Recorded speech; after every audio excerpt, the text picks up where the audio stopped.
Base करतो आपल्याला एक 3 फुटाचं अंतर सोडायचं आणि असं मार्किंग करायचं.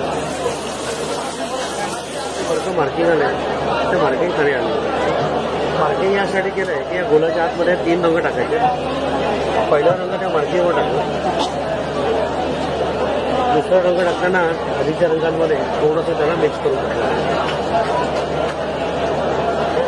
तिसरा रंग हा मध्ये पूर्ण भरून टाकला. हा झाला बेस. बेस केल्यानंतर मी सेंटर पॉईंट काढलाय. तर सेंटर आणि डिझाईनचा सेंटर आपण एकमेकांना फक्त मॅच केलं.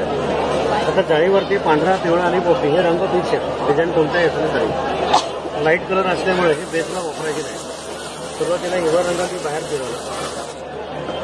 त्याच्याखाली पिवळा रंग आधीच्या रंगांमध्ये थोडंसं ओव्हरलॅप करून फिरवलं. तसंच पांढरा पण पिवळ्यामध्ये ओव्हरलॅप करून फिरवलं. आता शेवटी पिवळा रंग पांढऱ्यात मिक्स करायचा आणि डिझाईन हळूहळू हे पूर्ण करायचं. ठीक आहे. आता जे रंग आपण खाली टाकले होते ना त्या रंगांवरती हे सगळं डिझाईन हे तयार. ही पूर्ण प्रोसेस यात दिलेली आहे.